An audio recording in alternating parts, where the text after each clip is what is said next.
Hello, welcome back. What we're going to do now is something really unique that you can do with computers. You can learn a lot more without doing a ton of manual calculations. Here is the original data that we had for this problem.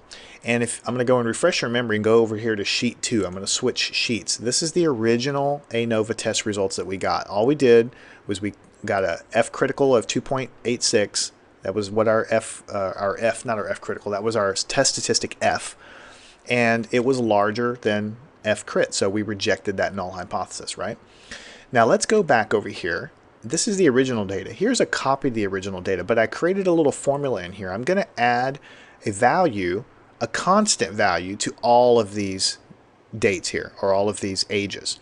So for instance, if I add 5 up here and hit enter, notice that all of these increase by 5 compared to the original New York data.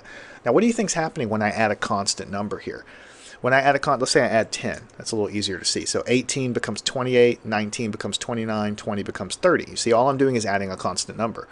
So you see, I'm not changing the spread of this data.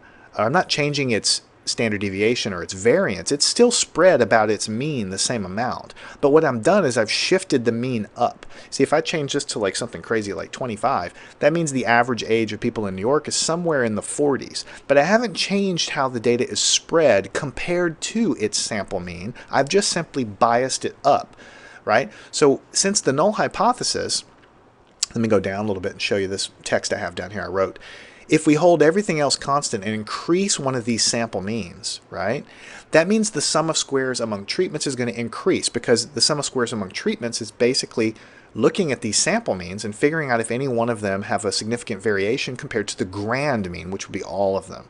So if I start increasing this number, I should be increasing SST, which increases F. So I should go way farther into the rejection region, which makes sense because one of these things is going to be grossly different than the other means. So let's go back and do something a little innocuous at first. Let's just select the number 2. Now remember, the original data produced an F value of 2.86, and we compared that to 2.5. All we did now was increase all the ages by 2. And so what I'll do is I'll highlight everything, and I'll go to data, and I will select data analysis, single factor Anova, and in here I'm going to select my data, which is the new data here, and I want to show you how it compares. Labels and alpha is 0.1, columns, everything is fine. Hit OK, and let me go and zoom in here. Let me go view, zoom, we'll make it 145 so you can see it a little bit better. Look what happened here. F is now 9.055. You can compare that with the original F, which was only 2.86. But notice, let me go back over to sheet here, the critical value stays the same at 2.51. The critical value stays the same because the critical value is only basically related to the level of significance for our problem statement, which never changed, and also the degrees of freedom. And the degrees of freedom didn't change because I still had 10 samples in every state and I still had 3 populations. So all of that stayed the same. So the hurdle to jump over was the same.